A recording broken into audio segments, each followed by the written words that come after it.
She's standing on my private dock with a leather duffel bag big enough to hold 50 grand in cash, expecting me to hand it over for the crime of swimming in my own waters. What Veronica Ashford doesn't know is that Coast Guard helicopters are already circling the island, and the FBI boat is tucked behind the mangroves just waiting for her to take the bait. In less than a minute, she's going to realize this was a setup from the start. But right now, she's still got that predatory smile, the same one that's haunted every island owner in this part of Florida for the last decade. Let me tell you, the weight of the federal badge in my pocket feels heavier than the Glock on Agent Wolf's ankle as he crouches in my boathouse watching through thermal as Veronica's 3 hired thugs post up around my dock. She thinks she's cashing in again, fleecing another scared property owner. She doesn't see that she's walking into the end of her empire. Funny thing about justice, it doesn't always show up in a suit. Sometimes it's just a guy in board shorts and flip-flops playing the part of the latest victim. But you want to know how I ended up orchestrating the downfall of the most corrupt HOA president in Florida and why there's supposedly $50 million in federal gold buried under my dock? Well, buckle up.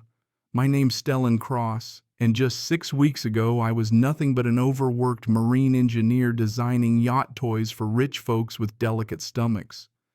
I was still reeling from a nasty divorce. My ex Lauren went for blood. She took the Miami penthouse, the Porsche, the whole portfolio. And she laughed when the judge handed me the worthless island property my grandfather bought back in 1952 for $8 grand. Here's the joke: she never actually visited the place, not once in our 7-year marriage. So she had no clue Meridian Key wasn't just a mangrove mudhole. Over the years, it had been transformed into a 47-acre slice of paradise with deep water access, a renovated lighthouse, and a couple of structures the taxman definitely never heard about. The previous owner, who'd snapped it up from my grandfather's estate, sold it back to me as part of some wild business shuffle after sinking nearly $2 million into improvements all off the record. Lauren's lawyer valued it at 75 grand based on a sale that happened before I was born and thought she'd stuck me with a lemon. I'll never forget that first morning. I motored in on my beat-up Hatteras and watched the sun turn the water that crazy turquoise you only see in the Keys. I figured maybe, just maybe, I'd finally landed somewhere quiet. No corporate drama, no divorce lawyers, no Lauren trash-talking me over brunch. The dock was solid teak, probably worth more than most folks' houses. The main structure, hurricane-proof but disguised as a laid-back beach cottage. 3 days in, I found the bunker under the boathouse and learned my closest neighbors were a ring of 11 other little islands forming a natural lagoon. That's when trouble arrived, a 60-foot Sunseeker yacht gleaming like a lottery ad gliding in like it owned the place. Veronica Ashford stepped out looking like a committee built her to be the perfect HOA president. Later I'd learned she was 54, though her face was fighting hard to pass for 35. That white pantsuit looked crisp enough to cut you. She walked like the world was her boardroom. 2 muscle guys in black polos followed, and a jittery younger man trailed behind fiddling with some environmental testing gear. Mr. Cross. She said, her voice making my name sound like a stain. I'm Veronica Ashford, president of Sunset Cove Homeowners Association. We need to discuss your illegal activities. I'm standing there in a college Jaguars tee and board shorts, coffee going cold in my hand, thinking, is this a joke? The nearest neighborhood is 12 miles away. My island isn't part of any HOA, right? But her face said otherwise. She gave a nod, and the nervous tech started testing my dock water, muttering numbers into a recorder. Mr. Cross, your property sits within the maritime boundaries of the Sunset Cove Community Association. Your grandfather signed the original charter in 1973. She whips out a folder official enough to look scary. All water activities in our marine sanctuary require approval and are subject to environmental impact fees. Then she hits me with a $1,000 fine for unauthorized swimming plus $500 a day in penalties. I couldn't help myself. I laughed out loud. That's when her mask slipped from icy professional to personally offended, and her muscles stepped forward like they'd rehearsed this routine in the gym. One's wearing an earpiece, the other is snapping surveillance photos. "You're fining me for swimming on my own island," I said. She narrowed her eyes, reassessing me. "Mr. Cross, we have full legal authority to enforce environmental standards. Your predecessor paid his assessments promptly. Never cause problems." That word predecessor made me pause. The last owner had dumped the island back in my lap fast in some odd trust deal my lawyer barely understood. Now I'm wondering if Veronica scared him off too. But she was already heading back to her yacht. "You have 48 hours to pay Mr. Cross. After that, we take further action. I strongly suggest you stop using the water until you get proper permits." She turned, and her guys kept photographing, mapping really my property. As she left, she kept looking at the boathouse like she knew something was hidden there. I called my lawyer Dmitry Vulov, a Russian expat who handled weird maritime cases. "Dmitry, does Sunset Cove HOA have any real authority over my island's silence?" Then, "Stellan, this is not good. Veronica Ashford, she is not true HOA president. She is what we call in Russia vor vizakone, a thief with a badge. 5 islands, 10 years, all owned by her shell companies. Not a scam, a criminal enterprise. She invents violations, bankrupts owners, takes their land. But your island is different. Previous owner, he said there's something worth more than the island itself. He's talking about the bunker, I realize." That's when I start digging. The bunker isn't just a storm shelter. Filing cabinets stamped with federal seals maps showing secret shipping routes and wrapped in oilcloth stacks of ancient $100 bills, serials stripped off. At least 2 million. But the real kicker: a shipping manifest from the Federal Reserve dated October 1987, the day before Hurricane Floyd turned straight for the Keys. 50 million in gold bullion, destination, classified status missing, presumed lost at sea.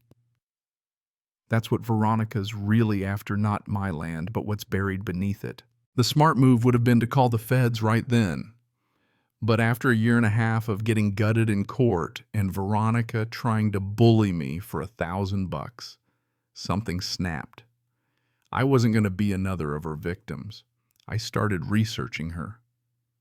11 years ago, she took over the HOA after the last president drowned. Never mind, he was an ex-college swimmer. She bled the Morrison family dry with fines, bankrupted them, then bought their island through a shell company. She ruined the Nguyen family, poisoned the Jacobsons' retirement with harassment until they framed a young tech entrepreneur for environmental crimes that vanished after he sold at a loss. But it was Captain Joaquin Reeves' story that lit a fire in me. Decorated Coast Guard vet just wanted to save rescue dogs until Veronica targeted him, poisoned his animals, and left him with nothing but grief and whiskey on a houseboat. I found Reeves, 67, looking older, sitting on his boat hands, shaking when I said Veronica's name. "She'll destroy you, son. She's got judges, cops, county officials in her pocket. She killed my dogs, ruined my life." I told him, "What if I have a way to stop her?" He just looked at me hard. Her husband was a federal investigator chasing missing gold from the 80s. Died of a heart attack, except his partner said he was on to something huge. 50 million in gold moved during Hurricane Floyd never arrived. Veronica's been hunting for it ever since. Every island she's searching for that gold. Your place was her late husband's prime suspect. With the picture getting clearer, I went on the offensive. That afternoon, I came home to my dock, taped off fake county notices, contamination zone, bogus seals. When I called the real county office, they had no idea. Then I saw an unfamiliar boat circling 2 guys snapping photos, no effort to hide it.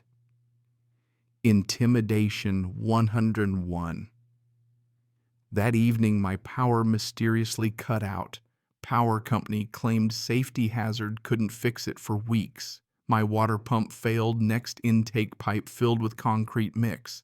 Someone had been on my island while I was gone. Veronica was trying to break me. But I'd had enough. That night I mapped everything. Veronica's pattern of land grabs matched the drift path of the gold shipment. Next morning I made 2 calls that changed everything. First to Special Agent Darren Wolf Dimitri's FBI contact. Second to E.A. Morrison, the HOA treasurer, single mom, desperate for health insurance but rumored to be sick of Veronica's games. I guessed loudly that Veronica had embezzled $780,000 from the hurricane fund. E.A. cracked. She agreed to meet me terrified at a diner. She handed over a thumb drive with everything: real books, shell companies, bribes, evidence of all the families Veronica destroyed. "She's planning something big for your island," E.A. whispered. She said, "Final solution. She's desperate. The auditors are coming. Time to spring the trap." I called Veronica, playing the beaten man. "You win. Let's settle cash off the books, no lawyers." She jumped at it. 50 grand, meet at sunset, my doc, come alone. I called Agent Wolf, filled him in. The FBI and Coast Guard set up a sting with divers, boats, helicopters, the works. But at 4:47 a.m. the next morning, I heard engines. Veronica had caught wind and launched an all-out raid 12 hours early. I barely made it into the bunker. Her crew stormed the island, searching, smashing. I activated my phone to live stream audio to the feds. The Mercury engine above scraped aside. Veronica and her crew found the entrance. She descended, greed and desperation in her eyes. "The gold's here, I know it is," she spat. I handed her the manifest, and just for good measure, the transfer order showing the gold was sent to Puerto Rico, not lost at sea. Veronica's face contorted in fury. "You're lying," she shrieked. Helicopters roared overhead. Bruno, her muscle, pulled a gun. "This is a setup." "That's right," I said, shockingly calm. "Everything's been recorded, live streamed. You're done." Coast Guard loudspeakers thundered everyone out, hands visible. Veronica tried grabbing the cash, but the FBI swept in, guns drawn. Bruno dropped his weapon. The crew surrendered. And Veronica stood there clutching dirty money, weeping as her world crumbled. Agent Wolf cuffed her for racketeering, fraud, conspiracy, and more. "You knew," she hissed at me, "and let me destroy myself." "You made your choices, Veronica," I said. "It was never about the gold. You just needed an excuse to be a monster." In the aftermath, the island swarmed with agents. They traced over 3 million stolen through shell companies. EA's thumb drive had every detail: bribes, forgeries, a decade of victims. Families got their islands back.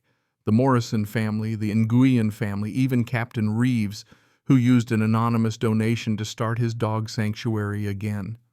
Bruno got 12 years, Veronica 27, her cronies 5 to 8. The HOA was dissolved by court order. The media painted me as the divorced engineer who toppled an HOA crime ring. Me, I just wanted peace. And then came the real twist: a Cayman Islands lawyer called Victoria Ashford. Veronica's sister wanted to trade information about my grandfather in the 1987 operation. I ignored her, but I found a letter in the bunker. The gold was never the real treasure. Whoever controls the maps controls a highway worth more than any shipment. I searched the lighthouse, found hidden maps, routes used for everything from rum running to covert federal ops, still valuable to this day. I handed them to Agent Wolf. Within months, the Coast Guard cracked 3 trafficking rings and shut down an arms pipeline. Victoria was arrested in the Caymans. So what's left? My worthless island is a fishing paradise, my story, a local legend. The families that survived Veronica's reign now look out for each other. Every dog Captain Reeves saves feels like one more little victory.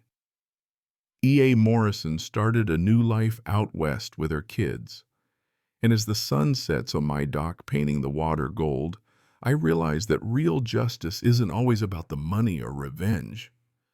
Sometimes it's about using what nearly broke you to make something better for everyone else. So let me ask, if you uncovered the kind of secrets that could topple a criminal empire, would you keep quiet, cash out, or do what's right, even if it means becoming a target? Drop your thoughts below, and if you've ever had to stand your ground against the system, share your story. Justice isn't just about punishment, it's about building something no bully can ever tear down.